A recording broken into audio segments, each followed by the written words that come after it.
며칠 전에 아내가 TV를 보다가 갑자기 백신 맞을 거냐고 물어보더라고요. 그래서 제가 뭐라고 대답했는지 아세요? 맞아야죠. 왜 안 맞아요 그걸? 어? 여러분은 맞으실 겁니까? 물론 뭐 부작용이 좀 있습니다. 여러분 이 세상에 나와 있는 모든 약은요 다 부작용이 있어요.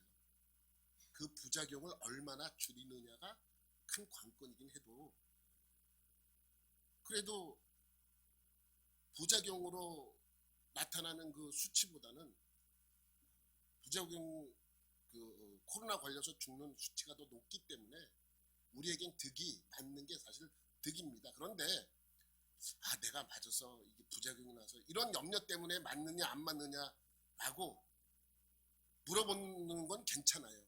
나이 드신 분들이 부작용이 많이 일어나니까 걱정이 되잖아요. 근데 음모론 때문에 안 맞는 분들이 좀 있지. 음모론 그거를 여러분 뭐 백신 맞으면 그게 백신이 아니고 뭐 베리칩이고 뭐 그 음모론을 너무 좋아하지 마십시오. 제가 예전에 그런 거 잘 여러분에게 저기 그 아이들에게 가르쳐줬던 그런 전문 강사였습니다. 근데 그렇게 좋은 그런 거 너무 좋아하면 사람들에게는 금방 현혹시키게 만드는 내용이지만 사실은 그렇게 좋은 내용은 아닙니다. 목사님들이 그걸 가르치니까 문제가 돼요. 뭐 음모론 뭐 해갖고 뭐 나오죠. 사람들이 바보입니까? 제가 새벽 예배도 말씀드렸는데 미국의 어느 큰 병원에서는 모든 의사가 다 맞았어요. 모든 의사가 99%가 맞았대. 1%, 한 명이 안 맞았대. 그 의사가 한 명이 안 맞았답니다. 이상해서 안 맞은 게 아니라 그 의사는 너무 알러지가 심해가지고 다른 것에 그 반응하는 게 너무 심해서 그 병원 측에서 당신은 맞지 마십시오 라고 해서 그 의사만 안 먹고 나머지 99%가 전부 다 맞았다고 합니다. 의사들이 그렇게 똑똑한 사람들이 맞은 거 보면 뭔가 있기 때문에 맞는 거 아닙니까? 근데 뭐 잠깐만 음모론을 넣고 거기다 무슨 문제를 넣고 이렇게 하는 것은 문제가 있다고 생각이 되어집니다. 저는 뭐 맞을 거예요. 제 때가 되면 가서 맞으려고 합니다. 요즘 뉴스에 보면 코로나19 백신에 관한 내용이 상당 부분 차지하고 있습니다. 그 백신이 무엇입니까? 백신. 사전에 보면 이렇게 나와요. 전염병에 대하여 인공적으로 면역을 얻기 위해 쓰는 항원. 이게 사전에 나오는 내용입니다. 인공적이라는 말에 주목을 해야 됩니다. 그러니까 우리가 알고 있는 것은 뭐예요? 백신이 전염병을 막기 위해서 전염병 균을 몸에다 주입해서 그 균에 대하여 저항력을 갖게 하는 것이라고 알고 있습니다. 정확합니다. 정확한 거예요. 여러분 백신은 1796년에 발견이 되었습니다. 그 시작이 뭐냐면 천연두 때문에 그래. 천연두 우리나라는 마마. 이 천연두는 중국 한문으로 쓴 거기 때문에 천연두라고 그러고 우리나라에서 마마라고 불렀습니다. 영어로는 스몰 폭스라고 해요. 스몰 폭스. 스몰 작은 뭐예요? 발진이에요. 작은 발진들. 수포. 농포성 질환. 그러니까 막 여드름 몸에 얼굴이 나듯이 뭐 여드름은 그 좋은 표현이지만 그런 식으로 온몸에 그것이 전체적으로 나는 것. 이것이 걸리면 마마에 걸리면 천연두에 걸리면 이렇게 온몸에 그렇게 나기 시작합니다. 그러니까 우리나라에서는 왜 마마라고 불렀는지 아세요? 마마가 뭡니까? 극존칭이에요. 극존칭. 높여 부르는 말. 그래서 왕을 상감 마마라고 부르는 거. 마마. 무슨 좀 사람들 높여 부를 때 무슨 씨라고 부르잖아요. 약간 높임말이잖아요. 근데 극존칭으로 높일 때는 마마라고 붙이는 거예요. 마마, 상감 마마, 대감 마마, 뭐 대왕 대비 마마. 이게 높여 부르는 말이에요. 어떠한 뭐 특정인을 가리킬 때 쓰는 게 아니라 아주 높여 부를 때 쓰는 말인데 이것을 이렇게 마마라고 극존칭을 붙여서 쓰는 이유가 뭐냐면 너무나도 무섭기 때문에 그래. 이 병이 얼마나 무서우냐면 치사율이 40%예요. 40%. 그러니까 걸리면 반 정도가 죽는 거예요. 그게 얼마나 무서운 병입니까? 옛날에 그 얼굴에 뭐 이렇게 자국이 있으면 마마 자국이라고 하고 그러지 않았습니까? 여러분 그 천연두에 걸린 사람 본 적 있어요? 사진 보면 천연두 온몸이다. 온몸에 다 이게 천연두에 걸린 사람의 몸이에요. 얼마나 무섭습니까? 보기만 해도 무섭잖아요. 징그럽잖아요. 그럼 여러분 이게 과거에는 없었냐? 아니, 과거에도 이것이 얼마나 무서운 병이었냐면 이것에 걸린 사람이 반은 그래도 살아났으니까 살아난 사람은 얼굴에 이 흉터 자국이 있는 거 아니에요? 우리나라 이게 사진 한번 다음에 넘어가면 우리나라 이 재상인데 이 얼굴에 난 것을 표시한 거예요. 그러니까 이 사람도 분명히 어렸을 때 이것을 앓고 넘어간 사람이에요. 여기 여러분이 보는 오른쪽 사진은 일본의 1700년대에 나온 이러한 그 병에 대한 그 문헌에 나온 책인데 이것을 표현할 길이 없으니까 이렇게 입체를 넣은 거예요. 일본에서 그 이 책을 이렇게 입체를 넣어서 이렇게 온몸에 펴졌다는 것을 보여주는 것이죠. 그럼 역사적으로 이 천연두가 가장 오래전에 천연두를 앓던 사람이 누군가 역사적으로 밝혀진 사람이 있어요. 애굽 왕 람세스 5세예요. 바로 우리가 흔히 말하는 바로 왕이죠. 바로라는 것은 왕을 뜻할 때 바로라고 그러는 거예요. 그러니까 우리가 바로 왕이라는 건 역전이라고 하는 것과 똑같아요. 역전합이라고 하는 것과 똑같아요. 그러니까 바로가 왕이라는 뜻이에요. 그러니까 바로 왕이 사진 넘기면 왜 이것이 밝혀졌냐면 이 미이라를 봤더니 얼굴에 뭐가 있어요? 수포 자국이 있잖아요. 그래서 WHO에서도 우리 이 천연두를 앓았던 첫 번째 역사적으로 밝혀진 사람이 이 사람이다 이렇게 이야기를 하는 것입니다. 저는 개인적으로 여러분 출애굽할 때 10가지 재앙이 내리잖아요. 물이 피가 되고 그 다음에 개구리가 엄청나게 많이 나타나고 이가 나타나고 파리가 나타나는 그런 재앙이 있습니다. 그러한 4가지 재앙 다음에 무슨 재앙이 나냐면 동물에 나타나면 전염병 재앙이 나타나요. 동물에 나타나는 그 뭐 우리 요즘 말하면 뭐 동물에 나타나는 돼지 콜레라 뭐 이러한 병들이에요. 그런 게 동물에 걸려서 다 많이 죽어가죠. 다 죽진 않습니다. 그런데 여러분 그 다음번 6번째 재앙이 뭡니까? 사람에게 나타나는 악성 종기가 나타나요. 그래서 그 먼지를 뿌렸더니 그 먼지가 날아가면서 그 먼지에 그를 받은 모든 사람들은 다 악성 종기가 나서 어떤 사람은 죽고 동물들도 악성 종기가 나서 어떤 건 죽고 어떤 건 살아나고 이런 재앙이 나타납니다. 그래서 이 생각을 해봤어요. 아, 그때 임했던 이 종기, 악성 종기가 이러한 천연두에 처음에 시작된 것일 수도 있다라는 생각을 한번 해봅니다. 그래서 한문으로 천연두라고 그러는 것이 아닌가. 하늘천, 연은 그럴 연, 하늘에서 그렇게 내린 종기다, 수포다 이렇게 생각할 수 있는 것입니다. 근데 이 병은 지금은 없어졌어요. 종식 선언을 해서 WHO에서 이제 이 병은 더 이상 사람들에게 임하지 않는다. 종식 선언을 1980년에 했습니다. 그래서 1980년 전까지는 엄청나게 사람들을 괴롭혔고 엄청나게 많은 사람들을 죽였던 병이 바로 천연두예요.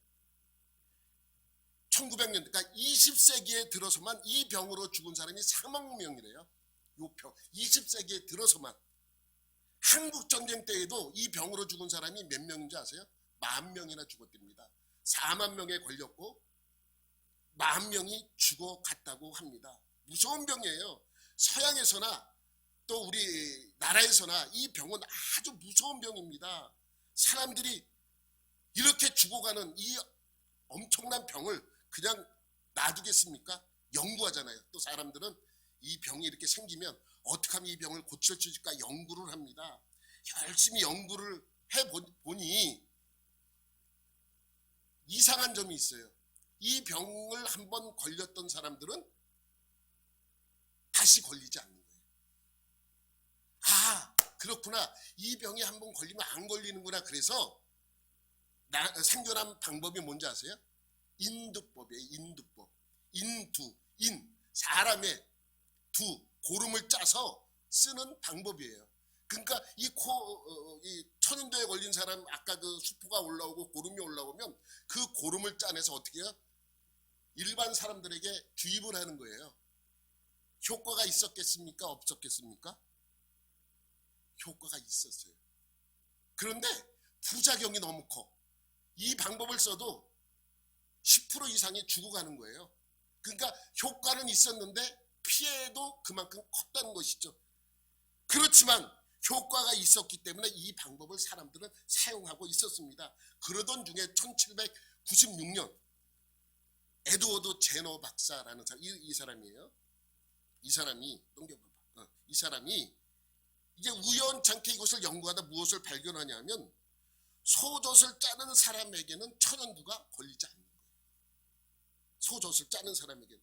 그것을 연구해 봤더니 소의 우두, 소의 이제 고름에 노출된 사람이죠. 소에 이렇게 짜다 보면 소가 이제 이렇게 피부병 때문에 소 우두가 고름이 생기고 그것을 만지다 보면 그것이 우리 몸에 사람 몸에 들어오고 그것을 경험했던 사람들에게는 이것이 걸리지 않았습니다. 그래서 이 방법을 사용한 거예요. 사람의 고름을 짜서 일반 사람들에게 놓더니 조금 효과가 있었는데 소의 고름을 짜서 사람들에게 주입을 했더니 뭐예요? 괜찮은 거예요. 이게 우두법, 종두법이에요. 우리가 지금 백신의 시작이에요. 그렇게 해서 그 소의 고름을 짜서 사람들에게 놓아서 사용하는 것이죠. 그래서 이것이 이제 1798년에 논문으로 발표를 해. 이 제너라는 박사가 이것을 논문으로 발표를 합니다.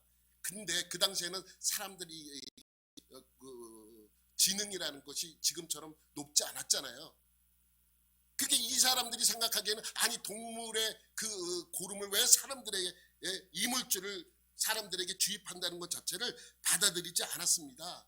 그럼에도 불구하고 1801년에 이것이 6개국어로 번역이 돼서 각 나라에 전파가 됩니다. 그만큼 이것이 무서운 병이기 때문에 그렇습니다. 그래서 이 백신을 사용한 곳에는 많은 사람들이 살아나게 되는 것이죠. 그래서 1840년에 영국 정부는 인두법을 하지 말 것을 발표를 하고 무료로 종두법, 그러니까 우두법을 사용해서 사람들에게 주사를 놓는 것을 허용을 합니다. 그래서 이것이 점점 줄어들게 됩니다. 결국 그 책자가 일본으로 갔고 일본에서 발간된 그 책을 우리나라 누구의 지석영 선생님께서 그것을 우리나라에 갖고 와서 1879년도에 우리나라에서도 첫 번째로 그것을 시행하게 됩니다. 그래서 백신이라는 말이 우리나라 말이 아니에요. 백신이 원래 영어잖아요. 근데 이것이 어디서 나왔냐면 라틴어로 백화라 그래요. 백화. 이 백화의 뜻이 뭐냐면 젖소라는 뜻이에요. 우리 백신이라는 그 근원은 누구에서 왔다? 젖소에게서 온 것입니다. 그러면 어떻게 해서 이 백신이 우리 병을 막아주는가? 여러분 그 사람에게는 면역 체계라는 게 있어요. 어떤 사람은 어떠한 감기 바이러스에 노출이 돼도 감기 걸리지 않아요. 또 어떤 사람은 감기 바이러스에 노출되면 금방 감기가 걸립니다. 여러분 그 에스키모가 살고 있는 그 시베리아는 그 북극 지역 그 지역에는 균이 살 수가 없대요. 너무 추워가지고 균들이 다 죽는답니다. 그런데 이상한 거는 외지 사람들, 그 동네 사람이 아니라 보통 우리나라 외지 사람들이 왔다가 가면 그 동네 사람들이 전부 다 한 번씩 감기가 걸린답니다. 그럼 바이러스를 전파하고 가기 때문에 그런 거 아닙니까? 그래서 이 바이러스에 대한 면역력이 사람들에게 있으면 그 병에 걸리지 않습니다. 그러니까 우리 모든 사람들은 오토매틱이에요. 스스로 자기 자신을 보호하려는 시스템이 다 되어 있습니다. 누구나 다. 그것이 없으면 뭐예요? 에이즈에 걸린 사람들. 그거 없으면 면역력이 없는 사람이 에이즈. 그 자동 시스템이 안 되어 있는 사람들은 에이즈에 걸린 사람들은 딱 그렇죠. 후천성. 그러니까 선천적으로 그런 사람들이 있어요. 면역력이 없는 사람들이 있죠. 그런 사람들은 위험한데 대부분 사람들은 오토매틱입니다. 그것은 뭐냐면 자기 몸에 불필요하다거나 아니면 자기 몸에 해를 입히는 외부 물질, 바이러스나 박테리아나 병영균 같은 이런 것이 몸에 들어오면 그것을 공격해서 스스로 보호하려는 그러한 시스템입니다. 이것이 면역체계, 오토매틱 시스템입니다. 그러니까 쉽게 설명할게요. A라는 바이러스가 우리 몸에 들어오면 이 바이러스를 막으려고 몸에서는 계속 물질을 배출을 합니다. 그런데 이 A라는 바이러스는 오로지 창으로만 죽일 수 있어요. 창으로만. 그런데 나에게는 지금 뭐밖에 없어요? 총하고 칼밖에 없습니다. 총하고 칼밖에 없으니까 이 바이러스가 몸에 들어오면 우리 몸에 있는 총하고 칼밖에 없는 그 바이러스를 총하고 칼 갖고 이 바이러스를 공격을 합니다. 근데 바이러스는 죽어요, 안 죽어요? 안 죽습니다. 안 죽으니까 우리 몸에서 뭐예요? 다른 것을 만들어내는 거예요. 그래서 새총도 만들고 또 뭐예요? 또 활도 만들어서 그 바이러스를 죽이려고 합니다. 그런데 새총으로도 활로도 이것을 죽일 수가 없어요. 그러다가 우리 몸에서 창을 만들어내서 사용했더니 이 병균이 죽어버렸어요. 아, 이러한 병균은 창을 만들어서 죽여야 하는구나라는 것이 우리 몸에 저장이 되는 것입니다. 그래서 창을 만들어서 이제 사용할 때까지 몸이 견디면 사는 것이고 몸은 못 견디면 어떻게 돼요? 죽는 것입니다. 이해가 되죠? 여기까지 이해가 돼야 됩니다. 그런데 바이러스가 한 번 침투하고 마는 것이 아니라 1년 뒤에 또 같은 바이러스가 또 침투할 수 있잖아요. 2년 뒤에도 또 침투하고 3년 뒤에도 계속 침투할 수 있잖아요. 그러면 우리 몸은 우리 몸에 저장되어 있던 그 창이라는 것이 나타나는 거예요. 그러니까 A라는 바이러스가 또 들어오면 이 바이러스 창을 사용하면 금방 해결돼. 그래서 몸에서 자동으로 창을 만들어서 공격을 하는 거예요. 그럼 깨끗하게 해결되는 것이죠.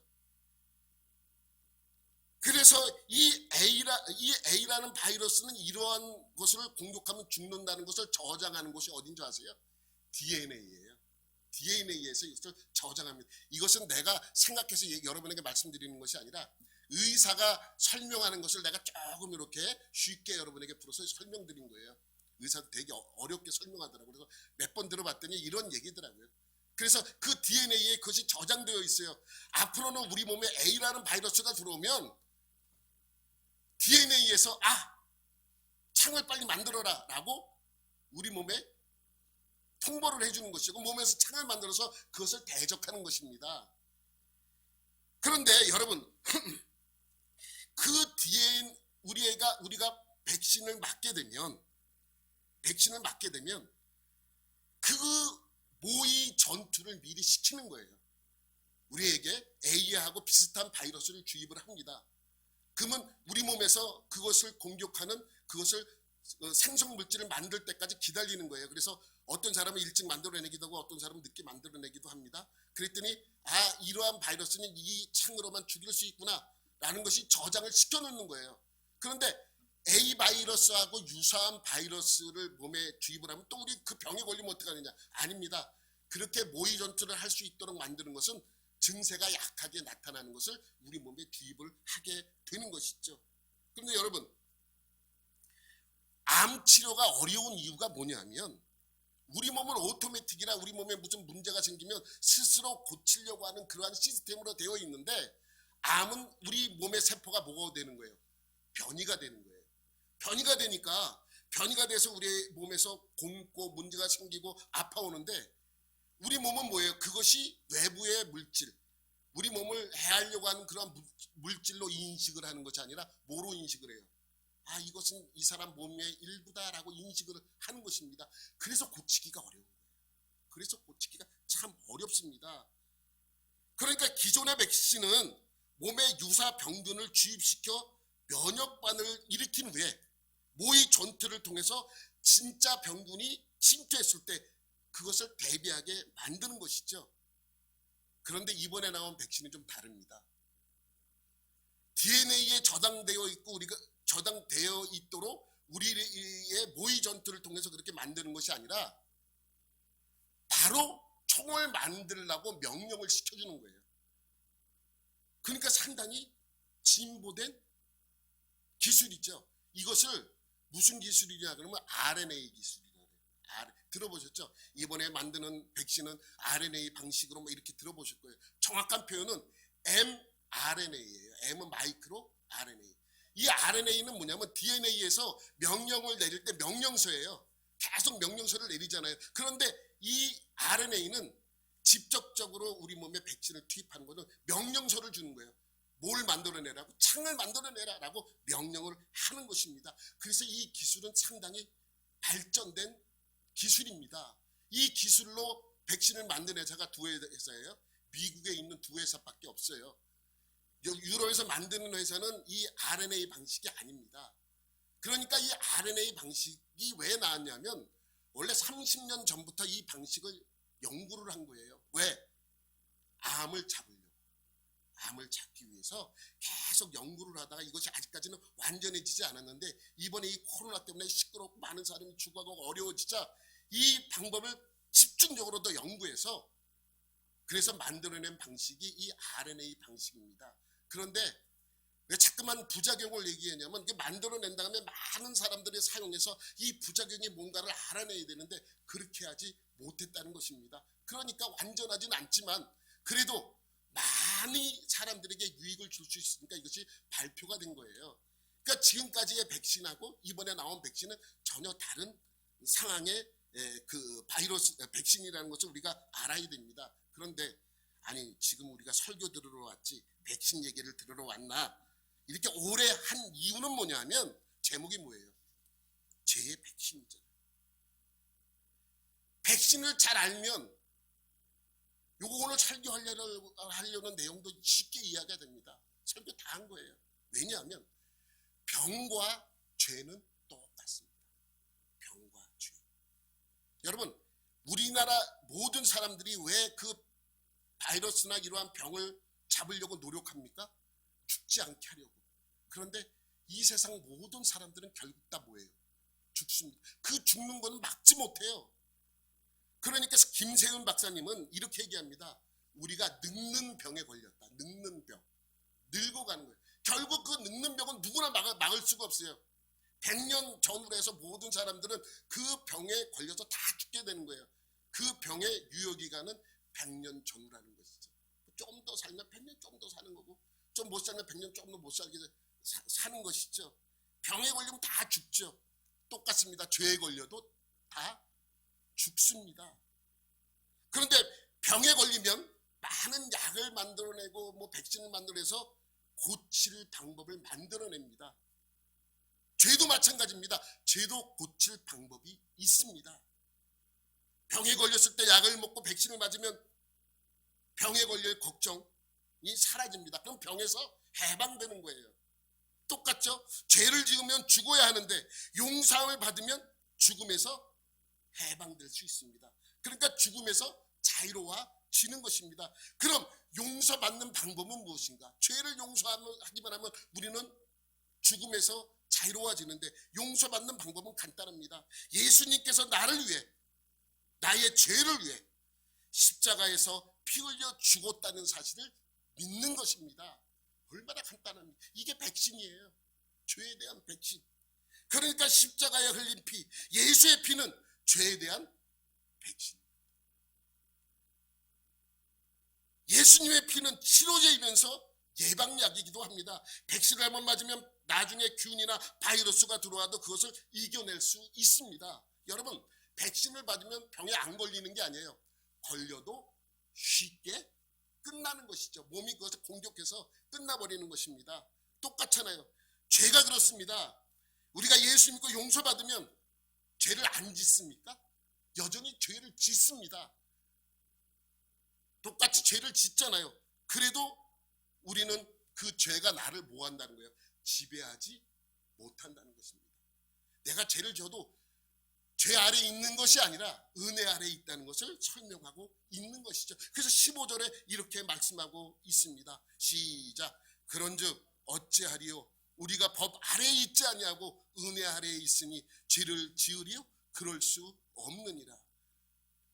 많이 들어봤죠. 1절에도 이런 질문이 있죠. 1절에 보아도 그렇죠. 그런데 우리가 무슨 말을 하려 은혜를 더하게 하기 위해서 죄에 거하겠느냐.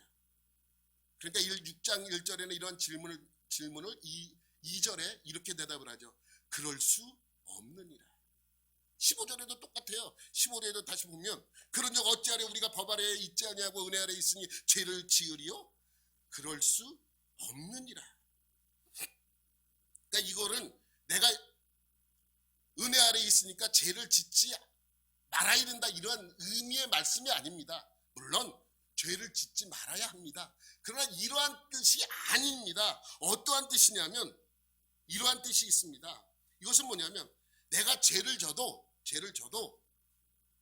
죄가 나를 뭐예요? 지배하지 못한다는 것입니다. 왜? 우리는 법 아래에 있지 않고, 이 법이라는 것은 율법을 의미합니다. 법 아래에 있지 않고 뭐 아래에 있어요? 은혜 아래에 있어요. 여러분 쉽게 설명하면 저는 손씨예요. 우리 아버지가 손씨였어. 그래서 난 손씨의 자손이에요. 그래서 열심히 아버지가 나를 키워줬고 또 나도 손씨라는 성을 받았어요. 그래서 손씨로 살아갑니다. 그러니까 우리 아버지가 나를 키워줘야 되는데 무슨 문제가 있어서 나는 김씨 집안에 가서 자라게 됐어요. 그래도 나는 여전히 뭐예요? 손씨라는 거예요. 그러니까 죄의 은혜 아래에 있지 않으면 전부 죄의 자녀인데 나는 이제부터 죄의 자녀가 아니라 은혜 아래에 있는 은혜의 자식이고 하나님의 자식이 되니까 내가 비록 조금 죄를 진다 할지라도 그 죄가 나를 뭐 한다는 거예요? 지배하지 못한다는 거예요. 그러니까 내가 한번 은혜 아래에 있으면 죄의 자식이 될 수 없다는 것을 강조하고 있습니다. 그러면 여러분 16절에 이것을 이렇게 설명하고 있습니다. 16절에 뭐 시작. 너희 자신을 종으로 내주어 누구에게 순종하든지 그 순종함을 받는 자의 종이 되는 줄을 너희가 알지 못하느냐. 죄의 종으로 사망에 이르고 혹은 순종의 종으로 의에 이르느니라. 그러니까 죄에게 순종하면 뭐 한다는 거예요? 죄의 종이 되는 거예요. 내가 이 사람에게 순종하면 이 사람의 종이 되는 거 아니에요. 마찬가지로 죄에게 순종하면 죄의 종이 되는 것이고 은혜에 순종하면 의의 종이 되는 것입니다. 의의 종이 되는 것입니다. 그러니까 예수님의 피로 거듭난 사람은 의의 종이라고 설명하고 있는 것이죠. 의의 종이 되는 순간부터 뭐로부터 자유로워져요? 죄로부터 자유로워지는 거예요. 18절 말씀에 보면 이렇게 말씀하죠. 시작. 죄로부터 해방되어 의에게 종이 되었느니라. 죄로부터 해방되는 거예요. 자유로워진 거예요. 이제 죄가 나를 억압하지 못해요. 계속해서 야 너 죄인이야, 너 죄 짓었잖아. 그래 나 죄인이야. 근데 용서받았어. 너는 죄인이야, 너 앞으로도 죄 짓을 것. 그래 예수님께서 우리에게 백신을 놔줬어. 이 얘기입니다. 죄가 들어와도 그 죄가 나를 지배하지 못합니다. 금방 끝나버린다는 말씀입니다. 여러분 천연두가 많은 사람의 목숨을 가지고 왔습니다. 그래서 인간의 노력으로 이제 이 지구상에는 천연두 바이러스가 없어요. 그래서 WHO에서는 종식 선언을 1980년에 했다가 말씀드렸잖아요. 그런데 딱 두 곳에 남아 있어. 어디냐면 미국에 있는 연구소와 러시아에 있는 연구소. 연구 목적으로. 이것도 처음에 논의가 많이 되었다고 합니다. 이 바이러스를 없애버릴 것이냐 아니면 연구 자료로 남겨둘 것인가. 그래서 남겨두자는 의견이 지배적이기 때문에 미국의 연구소와 러시아의 연구소에 하나씩 남겨져 있습니다. 연구 목적으로. 우리 이제 아까 보셨던 그 천연두에 걸릴 일은 없어요. 누가 악의적인 목적으로 거기서 그 바이러스를 가져다가 뿌리면 모르겠지만 그렇지 않고는 우리가 이제 뭐로부터 자유로워진 거예요? 천연두로부터 자유로워진 것입니다. 이제 우리에게 천연두에 대한 약도 있고 물론 이제 나타나면 약도 있고 백신도 있기 때문에 천연두가 우리를 지배하지 못합니다. 왜? 천연두를 막을 방법이 우리에게 있기 때문입니다.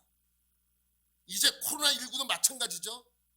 백신이 나와서 모든 사람들이 맞고 이것이 이렇게 되다면 이것도 결국은 종식될 날이 올 것입니다. 그럼 우리는 코로나부터 자유로워지는 거예요. 지금은 코로나부터 자유롭지 못하니까 1년에 그래도 한 번씩 외국 여행 갔다 와야 좀 이렇게 스트레스도 풀리고 그런 분들 있죠. 답답하다는 분들. 이 코로나19가 우리 모든 삶을 어떻게 했어요? 화가 났어요. 억압하고 있어요. 힘들고 어려운 상황에 처해 있는 것이죠. 똑같은 거예요. 똑같습니다. 병과 죄는 똑같습니다.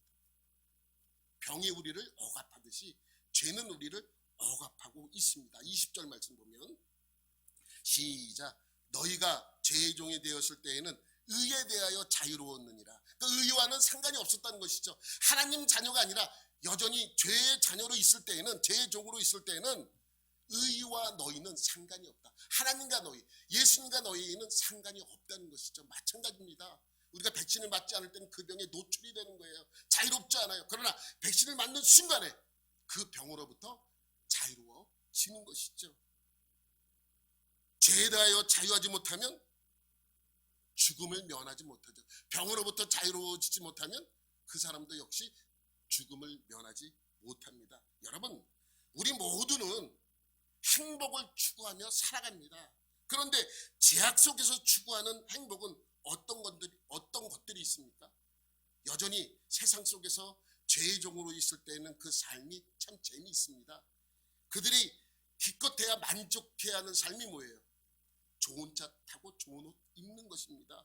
그래서 좋은 커피 마시러 다니고, 이런 것들이 세상 사람들의 어떤 행복의 조건들로 등장하고 있는 것을 발견하고 있지 않습니까? 여러분, TV에 나오는 광고를 한번 보십시오. 우리가 불행한 것은 뭐예요? 그 제품을 쓰지 않았기 때문에 불행한 거예요. 이 광고들 보면 전부 그렇잖아요. 우리가 행복해지려면 어떻게 해야 돼요? 그 제품을 써야 행복해진다는 것을 보여주는 것입니다. 그러니까 더 큰 냉장고를 사야 하고, 더 큰 에어컨을 사야 하고, 더 큰 자동차를 사야 하고, 더 비싼 옷을 입어야 합니다. 네? 여러분, 그 유명한 아주 명품 백 같은 거, 아니 비누르 조각이야. 우리가 볼 땐 그냥 비누르 조각이에요. 우리나라 예전에 뭐 그냥 막 들고 다니던 그런 뭐 이상한 비누르 같은 걸 만들어서 그것도 100만 원. 내가 짜도 만들 수 있을 것 같은 그런 아무것도 아닌. 근데 왜 비싸냐? 거기다가 상표 하나를 딱 붙여놓는단 말이죠. 그럼 그걸 사면 행복이라고 느끼니까 사람들이 그거를 사는 거예요. 똑같은 제품, 더 튼튼한 제품, 더 싼 제품들이 있음에도 불구하고 그걸 사면 행복으로 느끼는 것이죠. 그런데 그것이 행복이 아니라는 것을 증명하는 단어가 있습니다. 유행. 유행은 보면요, 다릅니다. 유행은 뭐예요? 바뀌었잖아요. 그러니까 먼저 그것은 우리에게 뭘 가져다 주지 못했다? 행복을 가져다 주지 못했다. 그래서 이렇게 한번 해보자는 거예요. 이것도 처음에 행복인 줄 알고 했더니 이것도 나중에 보니까 나에게 행복을 가져다 주지 못하더라. 그러니까 또 다른 것을 찾는 것이죠. 여러분, 제가 어렸을 때는, 제가 학교 중고등부 다닐 때는 머리를 빡빡 깎거나 아주 짧은 스포츠 머리를 했어요. 그래서 학교에서 머리 검사도 했어요. 머리 검사를 이렇게 쫙 놓아서 이 손가락 사이, 선생님 손가락 사이로 삐져나오는 머리가 있으면 바리깡으로 한 번씩 쭉쭉 밀어 고속도로 만들어요. 그래서 좀 선생님이 좀 양심이 있거나 좋은 선생님은 앞에다 고속도로를 내. 그러나 좀 얄미운 선생님들은 어디다 내는지 아세요? 뒤쪽에다 내. 뒤쪽에 내면 모자 쓰면 모자 써도 다 보여요. 속으로 아유 악질 이러고 말죠. 왜냐하면 얼마나 창피합니까? 이 고속도로 바리깡 자국이 뒤에 있으니까. 근데 앞에다 내면 모자 쓰면 안 보이니까 그나마 좋은 선생님은 앞에다 놓고, 당시 악질이라고 불렸던 선생님들은 뒤쪽에다 고속도로를 냅니다. 그런데 여러분, 그렇게 짧게 머리를 하던 그때에 저는 실업계 고등학교를 나왔어요. 그래서 고3 때 2학기가 되면 취업하는 학생들 다 나갑니다. 그래서 가끔 학교로 와요. 그러면 그 학생들은 머리를 딱 어른처럼 아주 그냥 착 기르고 또 이렇게 가르마를 착 타서 와. 그럼 학생들이 다 부러워요. 와, 머리 길렀다.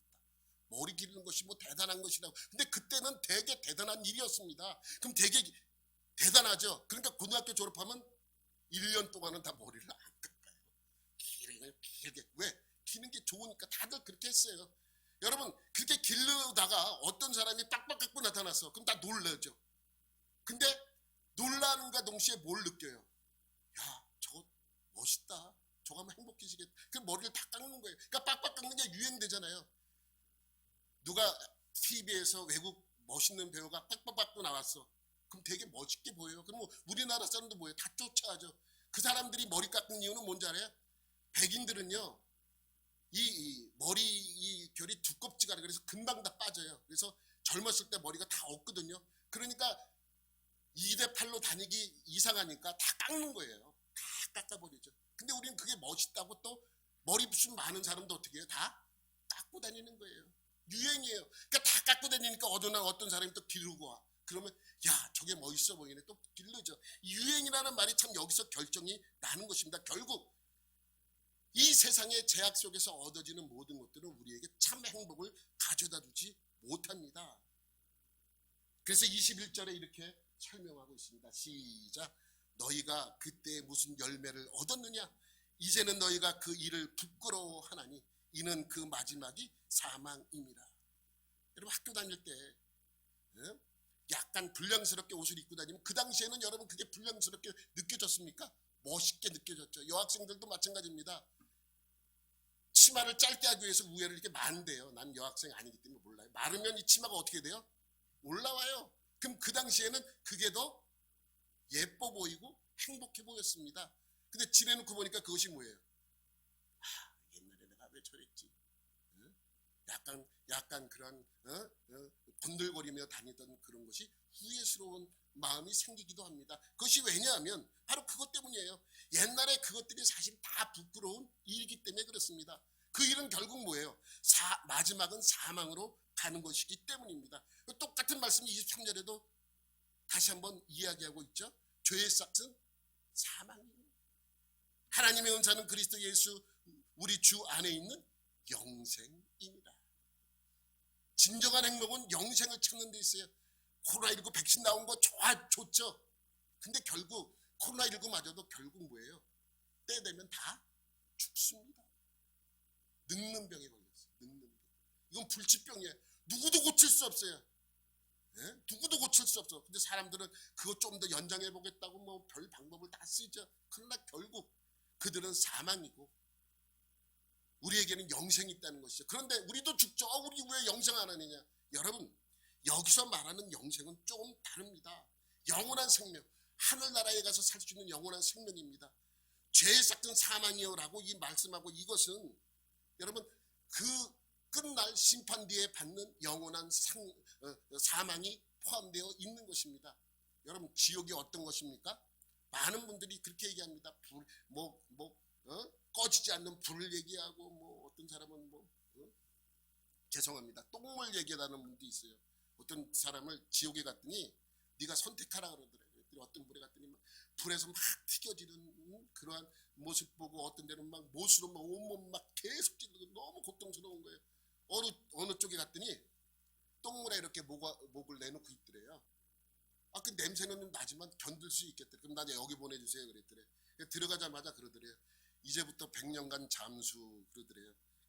여러분 지옥은 그런 데가 아닙니다. 뭐냐 하면 여러분 죽을 때 받는 그 고통이 영원히 지속되는 거예요. 왜 지속되는지 아세요? 죽지 못하니까. 그게 지옥이에요. 그게 지옥입니다. 죽어야 되는데 죽지 못해. 죽는 순간 죗값이 치러지는 거예요. 그래 죽지 못하는 거예요. 죽음의 고통이 영원히 지속되는 것이 바로 지옥입니다. 그러니까 죄인들의 삶은 이곳에서도 똑같이 행복하지 않습니다. 이것은 에베소서 4장에 불신자들의 삶, 죄 가운데 젖어서 사는 사람들에 대한 정확한 진단을 하고 있습니다. 에베소서 4장 17절 말씀에 보면 이러한 말씀이 있습니다. 시작. 그러므로 내가 이것을 말하며 주 안에서 증언하노니 이제부터 너희는 이방인이 그 마음에 허망한 것으로 행함같이 행하지 말라. 허망한 것으로 하지 말라는 것은 이들은 목표가 없다는 거예요. 목표가 없어요. 너 나중에 커서 뭐 될래? 그냥 살다 보면 뭐가 되겠지. 목표 없는 날은 참 한심스럽잖아요. 똑같다는 거예요. 이방인의 삶들, 그러니까 이 믿지 않는 삶, 하나님의 자녀가 아닌 사람들의 삶은 목표가 없는 삶이라고 말하고 있습니다. 18절 이렇게 말씀합니다. 그들의 총명이 어두워지고 그들 가운데 있는 무지함과 그들의 마음이 굳어짐으로 말미암아 하나님의 생명에서 떠나 있도다. 하나님의 생명에서 떠나 있도다. 그 마음이 무지하고 굳어져 있다 합니다. 굳어져 있습니다. 하나님을 받아들이지 않습니다. 뭘 해야 되는지 모르는데 또 마음까지 어떻게 되어 있다는 거예요? 닫혀 있다는 것입니다. 이 양심에, 죄에 대하여 양심에 전혀 감각을 느끼지 못하는 삶입니다. 19절 시작. 그들이 감각 없는 자가 되어 자신을 방탕에 방임하여 모든 더러운 것을 욕심으로 행하되. 더럽게 삽니다. 더러운 것은 뭐 이렇게 지저분한 삶이 아니라 그 영적으로 더럽다는 것입니다. 정확히 말하자면 이들은 죄의 종이기 때문에 그렇습니다. 그가 하나님의 의에 대하여 자유했을 때, 하나님의 의에 대하여 자유로웠다는 것은 하나님과 상관없었을 때라고 정확하게 말씀하고 있는 것이죠. 그러니 그러한 삶은 부끄럽기 짝이 없다라고 설명하고 있습니다. 예수님을 믿음으로 얻어지는 진정한 기쁨을 잘 모르기 때문에 기껏 예수를 믿고 나서도 원하는 것이 뭡니까? 병 걸리지 말고 남에게 지지 말고 이런 것들입니다. 물론 하나님이 그렇게 해주십니다. 그런데 내 목표가 그거야.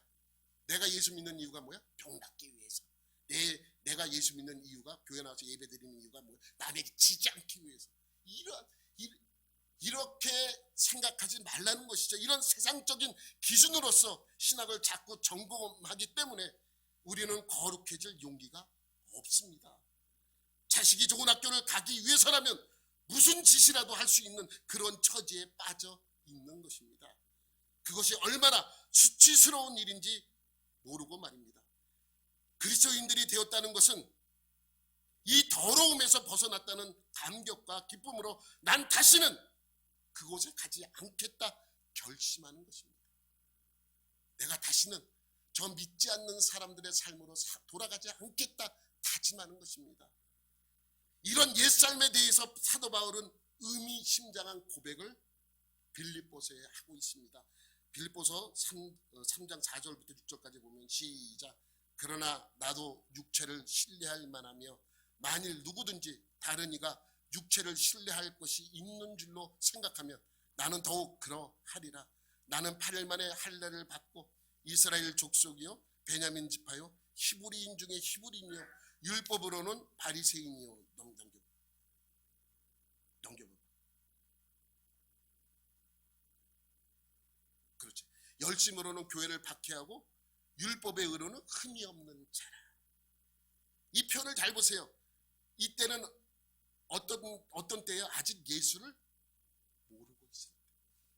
자기는 최고의 대학을 나왔고 최고로 잘 나가는 사람이었고 정말 율법에서 요구하는 모든 것들을 철저히 지켰던 완벽한 사람이라고 설명하고 있습니다. 그래서 열심으로는 교회를 박해하고 의로는 흠이 없는 자라고 그렇게 선포하는 것이죠. 언제? 예수를 믿기 전에. 그때는 어땠다고요? 율법의 의로는 흠이 없는 완벽한 사람이었다고 이렇게 말을 합니다. 그랬는데 7절부터는 뭐라고 설명을 하냐면 시작. 그러나 무엇이든지 내게 유익하던 것을 내가 그리스도를 위하여 다 해로 여길 뿐더러 또한 모든 것을 해로 여김은 내 주 그리스도 예수라는 지식이 가장 고상하기 때문이라.